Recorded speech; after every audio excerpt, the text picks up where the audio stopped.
Hello everyone, this is Ray Sheen. I'll be talking with you today about the top 10 tips for project planning. GoSkills has invited me to discuss this with you, and I just want to give you a little bit of my background. I have over 30 years of working in projects as a project team member, as a project manager, consulting with projects, and teaching project management. So I've learned a lot over the years, some of it through hard knocks, some of it through good experiences, and others through bad experiences. As I go through the top 10 tips today, if you have any questions, please send those in to the moderator via live chat. And at the end of the presentation, I'll take any of those questions that have come in. So with that, let's get started on the top 10 tips. Now these 10, as I've said, are best practices that I've picked up over the years. Some of these may be very obvious to you, and you may say, oh, I do that all the time. But some of these may not be quite so obvious, or things you haven't thought of or worked with before. And what I want to do is go through each of these 10 and explain why I find those to be so helpful and so important when dealing with project planning. So let's get started with the first one. Begin with the end in mind. What this means is that we have a clear vision of what project success will look like. Our stakeholders don't really care if our Gantt chart is perfect at the end of the project. What they care about is, did we get the business benefits? Did we actually get the project result integrated into our organizational systems so that we see the new sales or the cost savings, the new capabilities, whatever it is that was the justification for this project? That's what they really care about, and that's what we need to keep as our primary focus. Success will be based upon achieving that stakeholder's goal, not just coming in on time and budget. Now, to help us with that, to make sure that we do understand what that goal is I recommend the use of the project charter. A project charter is a document that's prepared right at the beginning of the project, which states the goals, the key objectives, some of the other high-level requirements, and the assumptions and constraints around that project. I'm not going to go through this entire list right now. If you are interested in knowing more about developing a project charter, well, I suggest that you go to the GoSkills class on project management, where we spend more time on how to create a project charter. The key here, though, is that we've got this document that we can keep referring back to. So as the project unfolds and things begin to get a little out of control, we've got someplace that's going to be our foundation that we can come back, look at that, and know, okay, that's what we're trying to achieve. That's where we're pointed. Having that charter will be a key way to keep the end keeping the end in mind throughout the project. Well, let's go on to the next of our top 10 tips, and that's to clarify boundaries during the time of project initiation. Now, what I mean by clarifying boundaries, well, that's understanding from your stakeholders. What are the things that this project must accomplish? What are the must-have items? What are the want-to-have items, the items they would really like to see the project do? And those often will be keys to whether the project is viewed as successful or not. The nice-to-have items are the things that they'd be great if you can do them, but it's not a big problem if they don't. And sometimes there are some things that are in the should-not-have category. The stakeholders don't want you to use a certain approach, or don't want you to touch a particular system or a product that you're working or could be working on. Getting these boundaries clear during the time of project initiation will help you focus the rest of your project planning and keep your project team focused on the things that really need to be accomplished and the things that don't. Some of you have heard the phrase scope creep. A lot of times scope creep was just because we had fuzzy boundaries. And due to the fuzzy boundaries, we start doing some things outside of bounds that we then find aren't really needed, and we have to come back and throw that away. Or we have a stakeholder who starts stretching us out of bounds because the boundary was not clear. Again, if we can have these clear boundaries, that'll really help to reduce that scope creep. Now, the tool I like to use for this is called the in-frame, out-of-frame tool. In-frame, out-of-frame is really a way of trying to frame the work of the project. And we think of it as a picture frame or a window frame. And we say, if I'm looking through this window, everything I see in the window frame is what's in the project. And anything that's not in that window frame is not in the project. It is out of scope. I actually will, when I'm working with stakeholders, I will list the out-of-frame things, sign off on the out-of-frame things, just like I get the sign off on the in-frame things. I want to make sure we have both of those completely understood so that as the project unfolds and when people's memory starts to become a little forgetful, we can come back and say, no, we actually talked about that at the beginning and we agreed up front that we would not do that. We put that on the out of frame list. Now, just a point of clarification. When you're talking about out of frame with the stakeholders, you're not telling the stakeholders you can't have that. What you're telling the stakeholders is, based on our discussion, it sounds like you don't want this, and so I'm not going to spend any resources, any time and money on something that you don't want. Do we have an agreement that we're not going to work on that during this project? Maybe something we deal with in a later project or in a different generation of the project, but not on this project. So I get their concurrence on that. We now clearly know both what is in scope and what is out of scope of the project. Well, the third tip that I want to talk about is the use of a kickoff meeting. Now, a lot of people use kickoff meetings, and frankly, I've been to a number of kickoff meetings that left me more confused than helped to clarify what the project was doing. The purpose of this kickoff meeting is to align the project team. Many times, team members walk in with a very different idea of what's supposed to be in this project. They have their own idea of what they'd like to have or their own pet ideas of what they'd like to achieve with the project. And in the kickoff meeting, we want to get all of those sorted out so that we all are in agreement on what is the actual purpose of this project. It's actually, in many respects, an element of team building because we begin to agree on what we're going to work on together, and it helps us to clarify exactly what we're trying to achieve. This also is a great time to get the questions that team members have answered, have them address those, and let's understand what we're trying to achieve from everybody on the team. Excuse me. The way I like to set up the agenda for these meetings is through the use of what we call the W's. Let's run through the W elements of project communication. And as I said, we start this off right up front in the project kickoff meeting. The first W is what is to be accomplished, a description of what the project is trying to do, the key deliverables of the project, the elements of the project, all of the activities that must be accomplished as part of this project.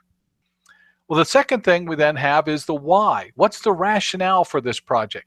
Why are we doing this project when we could be doing a lot of other projects? Most organizations have far more projects on their list than they're able to fund at any given time. Why is this now bubbled to the top of the list? What has made this so important at this point in time? So with the what clear and an understanding of the why, we now start to discuss the key assumptions and constraints that we're going to use to plan and execute the project. Of course, one of those is the when. When is this project going to start? And if it's a kickoff meeting, that usually means it's starting right now. When does it need to end? And sometimes there's some key milestones along the way. We have a trade show that we have to support. We have to have this work done by year end because that's when the money runs out. Whatever those other interim milestones are, we identify those too. We also talk about who is involved. Hopefully you have all of your project team there so they at least know who's on the team. But also we discuss who are the key customers, or maybe there's a directed supplier that we must use. Are there other stakeholders or regulatory bodies involved? So we clarify all of the who's that are in part of this project. Another one that I've found that has become very important in many organizations is where. Where will the project actually be done? Where will different portions of the project be done? So many organizations now operate in a global fashion, or at least with people who are in many different locations, operating from home, different office locations.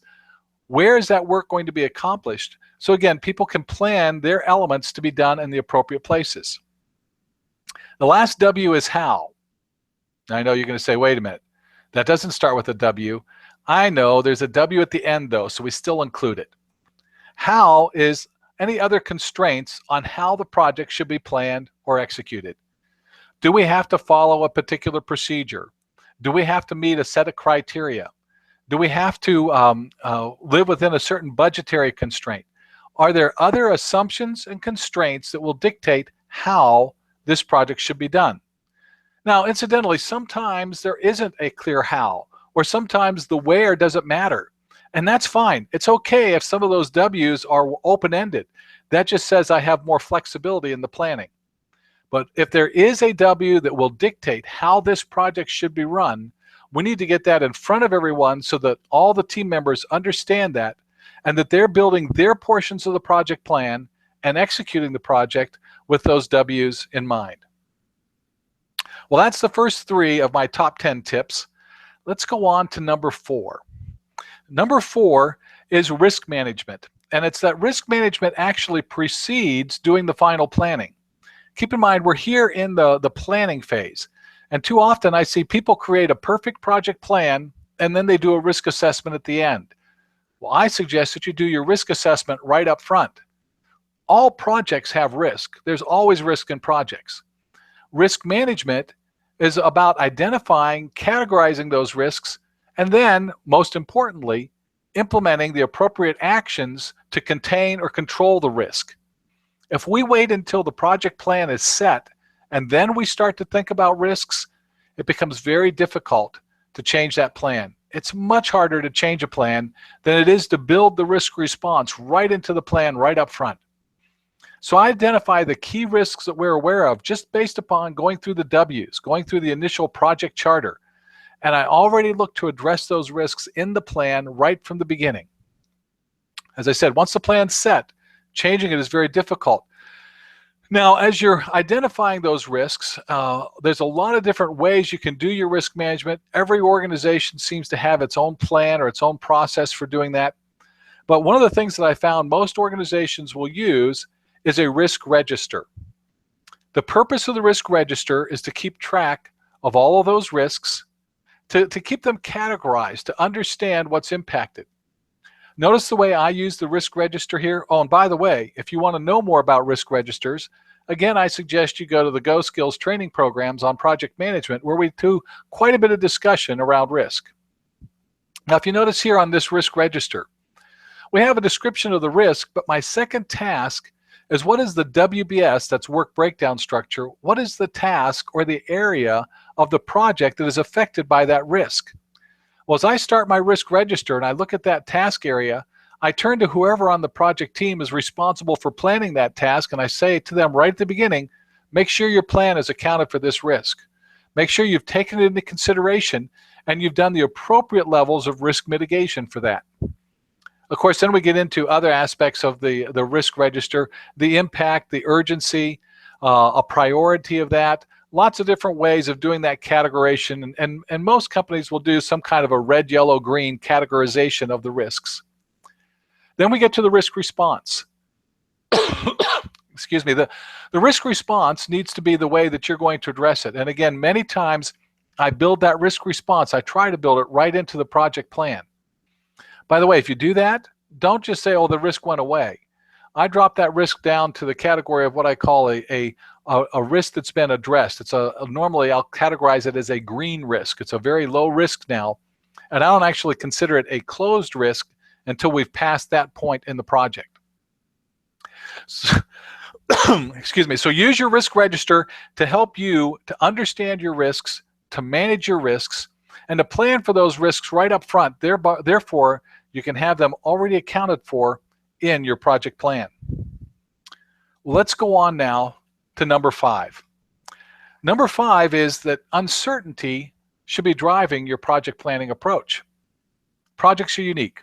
Every project is different. In fact, it's the uniqueness that actually makes it a project. If you're doing exactly the same thing again and again and again, we would call that a process. And we'd slap process controls on there, and we'd do Six Sigma with it, and we'd do all kinds of things to make sure that nothing deviates.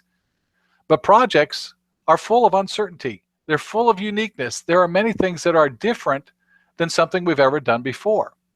And that difference creates uncertainty, can create confusion, because different people will expect different approaches and different results from that difference. Now, when I say uncertainty drives our planning approach, well, if the uncertainty is very low, then I would say you should use a very clear, detailed project plan, and your focus then becomes on managing any variations to that plan. We don't expect many because there's low uncertainty, and whenever you find one, you immediately jump all over it to take care of that variation. When your uncertainty is moderate, In that case, you should assume that some of the planning elements will be wrong, that whatever you had anticipated aren't going to be quite the way they really should be. So you establish key milestones, you drive your plan to that milestone, and then you plan to change the project at each milestone. That's one of the reasons why so many organizations are now using a phase gate or a toll gate approach, or even with the agile approach, the agile scrum approach, which uses sprints. There's an intent to change the plan at each milestone because we've learned things in the previous phase. Elements that were uncertain have now become certain. Things we had to guess at in the past, we now know for certain, and we can do a better job of planning the remainder of the project. And then sometimes we have projects where uncertainty is really high. When uncertainty is very high, don't waste your time trying to create a detailed project plan. You'll have assumptions cascading upon assumptions, and it'll be impossible to have any kind of a plan that'll even be close to being accurate. Instead, what you do is you establish a rapid firefighting or pulsing process, and you continually move the project in the direction it needs to go without doing lots of detailed planning. But on each of these pulses, each of these daily or whatever firefighting meetings that you're having, you're continually refining the project, refining the project, refining the project is getting closer and closer to the goal. This sounds like it's a very reactive instead of a proactive way of planning the project. And that's because it's a very reactive instead of a proactive way of planning the project. But it's what we have to do when there's high uncertainty. When firefighters go to a fire, they don't already have it planned out ahead of time of exactly what's going to happen. No, instead they get to the house or the building that's on fire, and they have to assess what are the hot spots? How far has this fire progressed? What should we do next? What's the surroundings? Are there other buildings nearby that could catch fire? They have to always consider the unique situation. And sometimes our projects are like that, and we have to consider the unique situation. So how do you determine whether or not there's high uncertainty? Well, the approach that I like to use is based upon a grid that Bob Wysocki has in his book, Effective Project Management. And in this grid, he takes a look at two different aspects. How well is the project goal defined, and how clear is the approach that we must use in order to achieve that goal? So do we know the goal, and do we know how to do the work? If the goal is very clearly defined, and everything that's needed to do that work is clearly understood, Wysocki called that a traditional project management. Now, traditional project management, we can plan that entire project at the beginning, and the plan becomes the controlling feature for how we manage the project. Now, this is the way that many of your project planning books and seminars that you may have been to in the past will talk about how to do project management. This is the ideal way to do project management. In fact, I've heard some professors say that unless you have a clear goal and know what to do, you shouldn't even start the project. Well, unfortunately, in my experience, only about 10% of our projects actually fall in that category. Many of our projects have some significant uncertainties, and we can't just turn to our stakeholders and say, sorry, won't do the project because you don't know what you want. They're going to say, do it anyway. So how do we approach the others? Well, if we have a clear goal, but we don't really know how to do this. This is something we've not done before, or there's going to be some resources that aren't yet defined. Maybe there's some unknown schedule or estimating attributes that we just don't know about. We call that an adaptive project. And the adaptive project, we create the high-level plan, that milestone plan I mentioned earlier, and we normally will try to create a detailed plan, but just a detailed plan for that phase that we're in, a plan to get us to the next milestone. And then at that milestone, or at those toll gates or phase gates, we stop and we do the replanning. This is what I mentioned on the previous slide about an adaptive project. Now, if we look at the lower left corner of this grid, where we have an unknown goal, but we say we know how to do that, well, Wysocki said that that particular corner doesn't even exist in projects. He came out of the software development world, and in his world, that may not exist. I came out of more of an R&D world, where many times we had no idea what our goal or what our results would be, but we had a very clear methodology of how we're going to go about doing our discovery work. And so we'd have a set of experiments that we're doing, a very clear approach that we're using to find out what the result would be to discover this new technology, this new application, this new science. Think of it in the context of you're mapping the genome. Don't know what the answers are going to be, but I can have a very clear process for that. So in that case, we do set a good goal, a good plan. We have, for each iteration, we know what we're going to do. But at the end of that iteration, after we go through that set of experiments or activities, we stop and we reassess. And we say, now what are we going to do? Now that we've learned things that we didn't know before, what should we do next? Should we continue on the same plan? Should we go a different route? Maybe we should stop it altogether. And the lower right-hand corner is the extreme projects. The goal is unknown or it's changing. We don't really know what needs to be done yet because we don't understand the full context, business context. And we definitely don't know what we're doing at this point because we're discovering as we go along. And this is when I need to be using that rapid pulsing approach that I mentioned earlier. You create a daily plan and you work the crisis. This is often a crisis management project. Many projects will start off down in that extreme mode, but as you gain control, you can work them up into adaptive or even traditional as the project continues. But if you start a project thinking it's traditional when it's not, you will fairly soon find yourself in an extreme environment because you'll learn that you don't really know where you're going, you don't really know how to get there. So you should use the right methodology based upon the uncertainty in the project. Okay, let's go on to the next tip. This is tip number 6. Grammar counts. You may say, wait a minute, grammar? Are we back in 3rd grade? Am I learning my parts of speech? Well, the reason why I say it counts is that projects are action-oriented. They're not a state of being. You don't say, oh, I'm in this project and I can now prop my feet up and rest. I'm expected to be doing things. Actions are verbs, and so verbs are what's important here. The expectations that we set with people are based upon how we describe the actions. So we need to describe them correctly, describe what needs to be done. Team members need to know what work they should do, how they should do that, what is required from them, and we give the very clear actions. The actions together are then going to explain overall what is needed for the project. When we don't have clear actions, again, we find ourselves falling into the trap of scope creep. People are doing something we didn't want them to do. They're taking an unexpected action. They're wasting time on activities that aren't needed. I'm in the middle of a project right now where I've got several subcontractors involved, and one of those subcontractors, I've had several times, I've had to rein him in and saying, wait a minute, there's an action here. The action you're supposed to be doing is this one over here, and you're off on someplace else. You're doing other activities that are not part of your task. I have to keep reining him in and focusing him on the actions that are required. Now, the best way to manage this or to deal with this in planning is to look at your scope tasks. Each task should have a very clear action verb within the task description.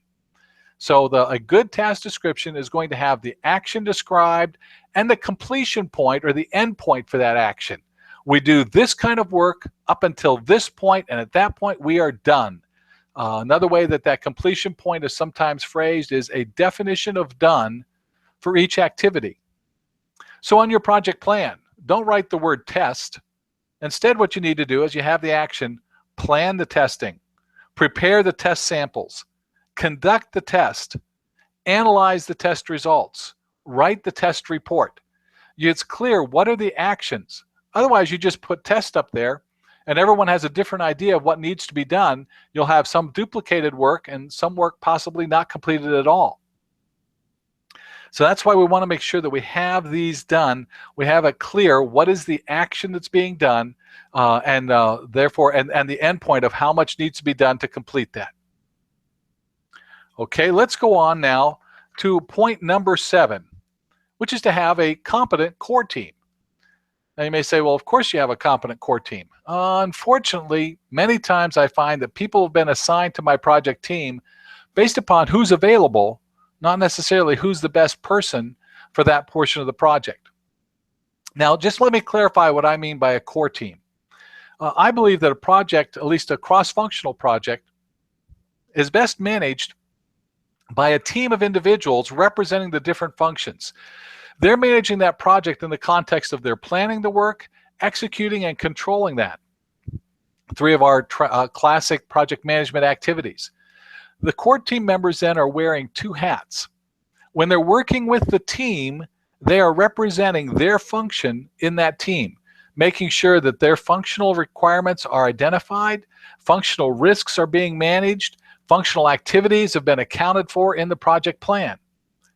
But when they go back to their function, they're wearing the hat of the project team, and they're now a project leader within their function, ensuring the people in their function are doing the work appropriately that they should do, doing it on time, doing it to the right standards, and ensuring that it meets the requirements for that project. Well, one of the things that means is that I need to have core team members that really have the training and experience to be able to do the work we want them to do. Don't give me the summer intern. Well, I'll take the summer intern to do some of the tasks, but I probably don't want the summer intern on my core team.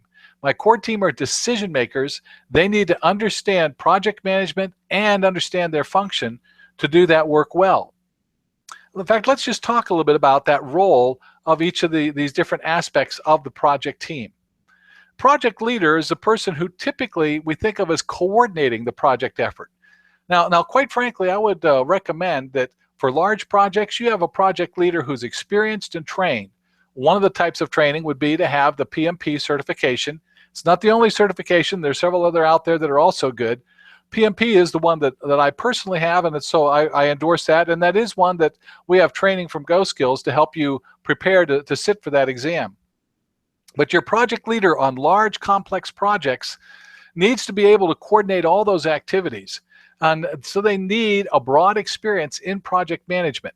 They're going to be looking at leading the communication, keeping everyone integrated and involved, and managing the risks, not only the risks within the function, but in particular the risks between functions. In fact, I've often said that if you look at the heart of every project management tool, technique, and activity, it's either dealing with communication or dealing with risk or both. So when you're talking about scheduling, you're communicating what people should do, and when you analyze your schedule, you're analyzing risk on when it will happen. When you're talking about assignments, you're talking about, again, communicating what people should do.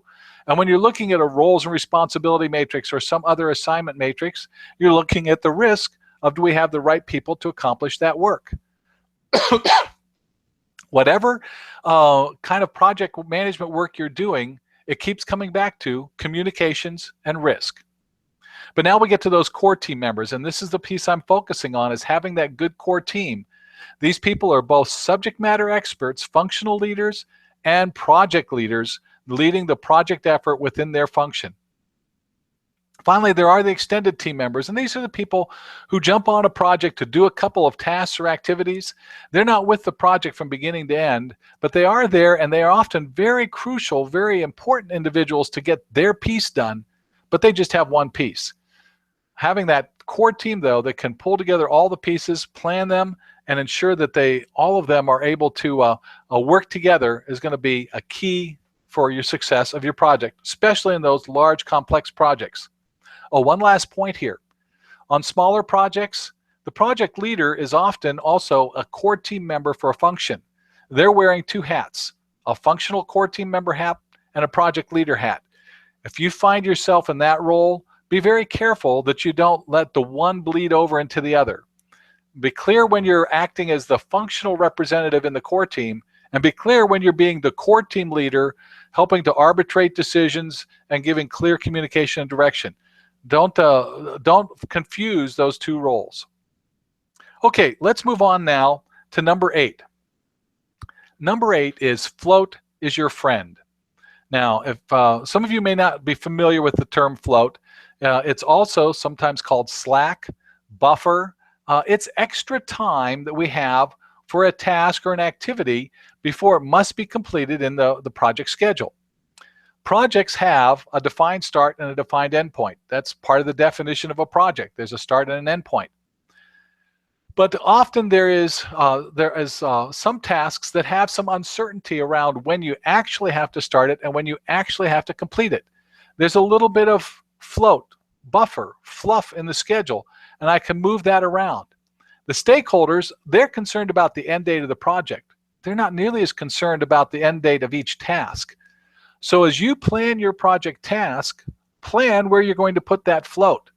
It's a tremendous management reserve, risk management reserve for you as a project manager. I often will schedule my float to be right in front of my, right after my high-risk tasks. So if I have a task that's likely to have some problems and it's not on the critical path, I'll put some float right after it to be able to absorb whatever uncertainties or difficulties we have. I often will also put a little bit of float right in front of key milestones. So if I need an extra day or two to get ready, I've got some float there to recover from that. Now, as I said, some tasks have very little float or none at all. Those will be tasks on our critical path, and I'll talk about that more in a minute. But other tasks will have a lot of float.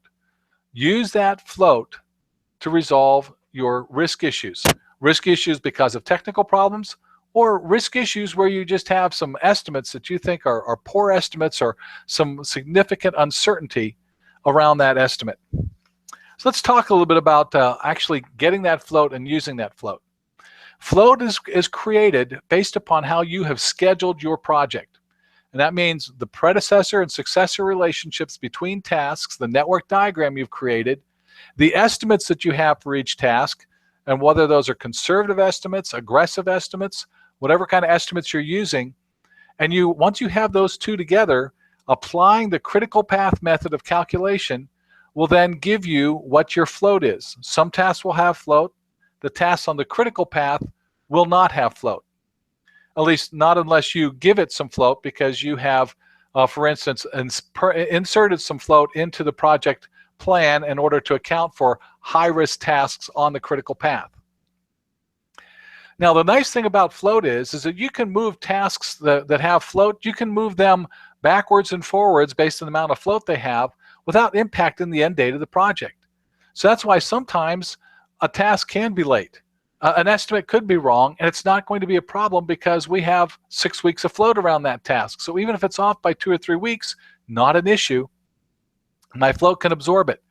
In fact, float is my first line of defense on risk mitigation when I find problems happening in a project. As soon as a problem shows up, and I've worked with that task leader or the core team member in that area to understand what the issue is, the first thing I look for is where do I have float around this task? Can I use some float to resolve this problem, to fix the issue, to do whatever workarounds are required? If I've calculated my critical path, I'll know where I have float. If you haven't calculated your critical path, you don't know where your float is. And in that case, you often have to treat every task like it's on the critical path. That's why it's important to calculate the critical path. Even if you're not managing to that critical path, knowing where it is will tell you how much float you have. Float is your friend. Use your float wisely to resolve risk, and it'll help you as the project goes along. So that's why I say here in the planning process, once you've got the tasks identified, the estimates done, calculate your critical path to find your float. Well, let's move on now to number 9. Number 9, organize for project execution. Now what I'm talking about here is that we organize our project tasks in such a way that where the project management, the project plan will actually be easy for us to manage because the tasks are already grouped together in a way that we're going to be managing that path or managing that portion of the project. Many of the project management templates that are out there, some of the examples that you've seen of other projects, they worked great for that particular project that they were developed for. But remember, we said every project is unique. And because of that uniqueness, there's some uncertainty that is not accounted for in that template. That template then becomes bureaucratic. It puts in tasks that you don't need. It assigns tasks in an incorrect order. And that template becomes actually more difficult for you managing the project than if you just ignored it and went back and said, how am I really going to run this project? If I organize it the way I'm actually going to run it, then it's going to make it easier to do roll-ups, to talk to stakeholders and senior management about my project status. It's going to be easier to plan phases and waves in the project. It's going to be easier for your core team members to keep track of what's happening. They won't need a super secret decoder ring to get from the project plan over to what we're actually doing and to get from what we're doing back to the project plan. Instead, we plan it the way we intend to actually execute the project. So now there's some ways, incidentally, that you can help to expand your toolkit for that planning. And once again, that's making sure that you've had a full and robust project management training. And I encourage you to consider the GoSkills training programs to help build your toolkit. Let's talk about some of the different ways that we could organize our project in order to organize it the way we're going to run it. One way of organizing it is by your business objectives. What are we actually trying to achieve in the business? So we have this one area where we're trying to get some cost savings in this area. We're trying to clean up some quality problems over in this other area. That applies often when I have a large, cross-functional, multi-dimensional project as I organize it by the major business objectives. Those business objectives may have different priorities, and therefore it's going to put a different focus of what's most important in each of those areas. Another very common way to organize it is by your project management methodology stage. So let's say you're doing a product development project and you're following the software development lifecycle or a new product introduction, NPI cycle. You've got phases that you have to go through and then toll gates or stage gates that you have to complete before you move to the next stage. Well, that's a great way to organize it. Get all the tasks in that stage done. When that's ready, then you can go to the next stage. Another way, if you're doing a product development or a product-related project, is to do it by your major components. I've got my hardware that I have to resolve and my software. I've got the operations facility. I've got the service facility. I've got the major components that have to be addressed. And I have each of those have their own section of the project. A business or development process is also a way we often see things organized, especially if we're working on a process that's a cross-functional process. Because many times I literally will have different core teams for each of those processes, managing that process, managing the work through that process. Function or department is often what we think of when we look at the core team structure. What are each of those core team members responsible for in the organization? And then they have their own sub-project that they're managing. And then the last one I wanted to mention, just because I found this to be very helpful in some cases, is by geographic location. This is the work we're doing in Shanghai. This is what we're doing in Frankfurt, and this is what we're doing in Boston. Again, it may be cross-functional, it may be singular function, just depending upon the individuals who are at each of those locations. Now, as I structure my work breakdown structure or my project plan, I often will have several layers of these. So I may have as the first layer my project management methodology stages, phase 1, 2, 3, 4. And then within each of those stages, I have it organized by function or department. This is what marketing is doing. This is what operations is doing. This is what IT is doing. And then within each of those areas, I may organize it by the product components. This is the particular deliverable on this one. This is the particular deliverable there. And so I'll organize it often with several different levels using different approaches at those different levels. Bottom line, organize it the way you're going to run it. If you organize your activities, your project plan, the way you're going to run it, it's very easy to then follow along in the project management software or whatever other project planning tool you're using to keep track of where you are and the progress you've made. I've got a project I'm working with right now on a company that we organized it initially by phases and then after phases by key deliverables as the second tier. This is a project that's about an 8-month-long project, and altogether we have about 200 tasks or activities in our project plan. Well, if I was bouncing around in my software trying to take something on line 3 and then look at what's happening on line 27 and then line 54, I'd be scrolling all over that constantly. It'd make it very difficult. But because we've lumped it together by phases and then by deliverables within the phase, it's very easy to focus in on how each of those activities are going. Makes it very easy for us to manage. Well, it's now time to move on to our last tip. And the last tip that we have is the tip of plan for project change. And I hope you've already recognized that many of the things I've talked about are due to the uncertainty, due to the changing nature, the uniqueness of projects. And so in your project plan, you should expect the unexpected. You say, how can you do that? How can you possibly expect what you don't know to expect? What that means is we build in buffers. We build in hedges. We build in float. We allow for the unexpected. And now the more uncertainty, the more difficulty or new elements, unique elements we have in the project, the more you need to plan in for this change. I normally assume that at every major milestone or every gate, I'm going to do some type of a modification to my plan. In fact, I tell my stakeholders right up front, you should expect me to want to tweak the plan at each gate. And that's not because I do a lousy job of project planning, but that's because the things that we've learned in the preceding phase will allow me often to accelerate later phases, because things that I thought might be a risk turn out not to be a risk.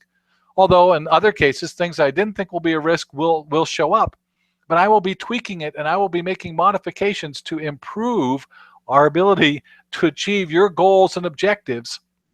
And I do that at every major milestone or gate. Allows me to keep both the stakeholders and the team focused on the goals that we're trying to achieve. One of the things we also look at this point is your risk register. Which risks have been resolved? They're done. We're past that point. That risk, we had a risk that a supplier might be late. Well, if the supplier has delivered, that's no longer a risk. They were either late or they were on time, but regardless, it's now behind us. I can take that off my risk register. I can retire that. But I also want to look at any new risks that may have opened up. So I close out all the risks from that previous phase, that previous up to that milestone, add any new risks, and look to reevaluate the open risks that we have at that point. I also check my W's once again, back to my boundary conditions. The what, the why, the when, the who, the where, and the how. Have any of those changed? Maybe I have a new core team member. Maybe we've got a change in our end date because of something else going on in the business. Maybe our priorities in the business have changed. The why has changed, and something that was unimportant now becomes much more important. Or we have gone up to shoot to the top of the list, and we're now the most important project. Whatever it is, I'll come back and I'll address those, which gets us then to how do you actually manage your project changes or deal with this change management?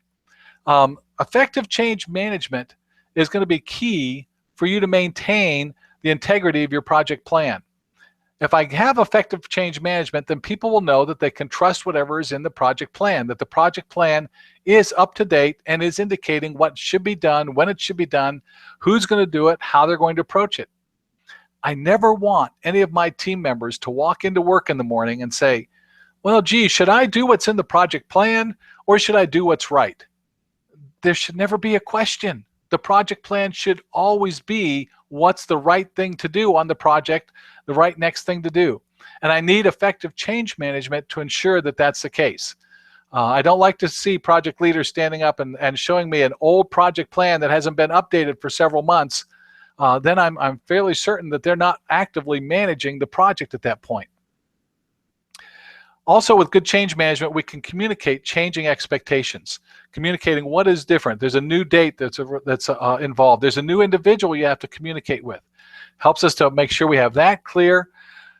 I've also found that effective change management plan helps me create a history of what happened on the project.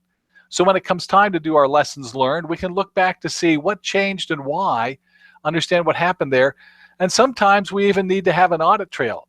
If there's something about this project that requires us because of a regulatory body or some other reason, we have to go back and explain what happened.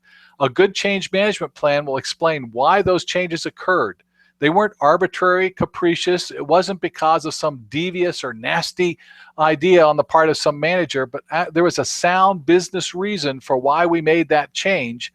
And a good change management plan will capture that, so that when people look back at the project in the future and they look back to what happened, they'll understand why. One of the things that I periodically do is I act as an expert witness in lawsuits. I'm only brought in on lawsuits where the project management, the change management of a project plan was not well documented. And what has happened is now by the time the lawsuit actually gets to the point of going to trial, well, no one can remember exactly why we did that, or there's a different views of why something was done. And I'm asked to go back and based on the very spotty record, try to piece together what likely was happening then. And incidentally, I'm never brought in when there's a very good change management plan because there's no question. It's only when there's large questions that we have that that I'm brought in, and that's why we need to have a good change management plan so we can answer those questions and avoid the extra cost and expense associated with that. Another thing is that some organizations at least reward the performance by team members who did a great job. Well, if I've got a good change management, I can be measuring correctly who has achieved their goals or objectives, who did actually accomplish what they were supposed to do. Projects change, and if I hold somebody against an original date when there's been 3 changes to the project before in between, that's no longer a fair measurement. And so I need a good change management plan to be able to track what are the actual goals or objectives that we're measuring folks to. Finally, when I've got small changes within the boundaries of the project, that change management plan I expect the core team to handle. They can do the trade-offs, they can do the handoffs between each other. But when I have a change to the boundaries, that's when we have to go back to our stakeholders. We're going to have to go back to them with an explanation of what boundary is changing, what the impact that is to the project, and what the impact that will have on the business benefits. If I have that story clear, then it'll be easy for the stakeholders to make a wise decision. Well, that's the top 10 tips I have for project planning. So with that, let's open it up to questions now if we have any. Hi, Ray. We have one question from Nara Swaram. They ask, do you have any quick tips for calculating the critical path? Well, my quickest tip for calculating critical path is to use software. Calculating it by hand is difficult and awkward, although I will mention if you're going to sit for the PMP exam, you have to be able to calculate it by hand. You can't take software in to help you with that.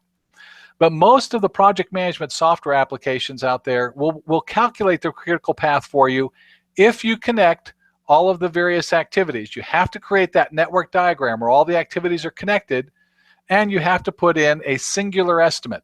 That is one of the downsides, incidentally, about critical path, is it assumes that the estimate is precisely known. When you have an estimate with a lot of variation, it's hard to calculate critical path. And at that point, I often switch to using a PERT approach. The PERT chart, we look at a best case and a worst case critical path, plus the PERT critical path, which is kind of an average between those using the PERT calculation. But otherwise, in terms of a quick tips for critical path, I would say that your best thing is to use software. If you don't have access to software, or if your project is just too complex to load into the software, then I would say roll things up to summary tasks and at least do a critical path through the summary tasks so you know what to focus on. Now let me add one other little tip that I've used a number of times. I first saw this 25 years ago. I was a young project manager, and we had a project that was way behind schedule. I was one of a core team member leading a piece of the project. We had a new project manager came in, and he wanted to get us back on schedule and get us moving again. Well, he calculated the critical path. We got the critical path identified, but he then added another element to how we managed the critical path, and that was the rubber chicken. We had a great big rubber chicken that whoever was responsible for the task that was currently on the critical path had to carry that rubber chicken around with them everywhere they went. They're sitting at the desk, the chicken was on their desk. If they went to a meeting, the chicken went with them to the meeting. If they went out down to get a cup of coffee or something at the canteen, they still had to take the chicken with them. Everywhere they went, the chicken went. And the only way you could get rid of the chicken was to complete your task and hand it to the next person in the critical path. Well, that really had a way to accelerate, a fun way to accelerate the critical path. Everybody at some point in time ended up on the critical path, so we all had our turn with the chicken, but it helped us to quickly see the priority of critical path. And so when you are on a project behind schedule, you can use something like that to highlight that critical path and accelerate it. Are there any other questions? Yeah, we've got one question from Victoria. She says, what are your suggestions for handling a project that has gone completely off the rails? For example, scope creep has gone out of control due to the CEO or high influence stakeholders changing their minds. Well, Victoria, when you have that situation, you have to stop and with your key stakeholders, your sponsor, or what I like to say, the funding stakeholder, the person who controls the purse strings, you sit down with them and you ask, of the 3 major project constraints, that being scope, schedule, and budget or resources, which one is most important? And whichever one is most important, you create a plan that then meets that, and you sacrifice on the other two. That's the classic dilemma for a project manager is scope, schedule, resources, pick two, because you're probably going to miss one of those three. And the thing you have to know is which one is going to get you slapped, your hand slapped, that is. I just want to be clear. Which one's going to get you reprimanded, I should say, and which one's going to get you fired. And in this case, I go talk to that stakeholder. I had that happen. I had a project that was in exactly that condition. We had I'd taken over because the previous project manager was fired, and this was a development project. And the project had just gone through a major technical milestone, a test. Well, it didn't go through the milestone. At this test, the project didn't, the system didn't exactly pass the test. In fact, it set the test facility on fire. So that was not very good. Technically, it was not working. It was also 5 months behind schedule, and it was several $1 million overrun. I sat down with the person who controlled the purse strings. I said, okay, boss, which incidentally was my boss's boss's boss. Okay, what's most important? What's really the key here? And what he said is, I can't afford any more fires, any more damage like that. I can't afford any more of these technical problems, because they're now in front of the public. This is now something that's gaining shareholder attention, other stakeholder attention. We've got to fix this. So I went back and we addressed all the technical problems. That's where we put a full court press on that, took care of those. Once the technical problems were done, I was now several months further behind schedule and several $1 million further overrun. Well, at that point, I then started working the schedule. I learned the tool by then of the rubber chicken. We applied the rubber chicken to our schedule, and a little over a year after I took over that project, all of our scope elements were met. We were completely performing as we should, and we were back on schedule. And now, instead of being several $1 million overrun, I was about $12 million overrun. At which point, my boss's boss's boss said, now, you shouldn't overrun like that. By the way, here's a promotion. Because in his case, he had a $50 million fund to handle any overages in this program, and so he was able to cover my $12 million without any problem. But he couldn't afford any more of those high-profile public issues, and the schedule was also very important because it was something that was being tracked publicly on this project. So my point there for you, Victoria, is find out what's most important. It's not always going to be scope. Sometimes, back a number of years ago, about 17 or 18 years ago, I was working with companies on projects that we called Y2K projects. Some of you may have heard of those or be familiar with those. Well, in those, the most important thing was schedule. We weren't going to be able to say, oh, we're going to be a couple months late on the payroll system. No, you're not. This payroll system will work. You will have it working by January 1st. No question about that. Now, there may be a few things that have to be done by hand, some features that aren't quite done. We may have to overrun a little bit. And sometimes it's going to be budget that's most important. But whatever it is that's most important, deal with that piece first, and then build the rest of your plan around that, compromising on those other two as need be, in order to achieve that most important side of the triple constraint triangle that all projects face. Are there any other questions? Nope, that's all we've got so far. Okay, well, if there aren't any other questions, just a couple other final comments or closing comments for you on project planning. You can't really get to, if you don't know where you're going, you'll never get there. So you do need to do a project plan. Even though we know that the plan probably is not accurate, there's going to be some errors in it, there's going to be some omissions, there's going to be things that have to change. We already mentioned that as one of our key tips. But you still need a plan to communicate what people should do. Remember, the role of a project leader is communication and risk management.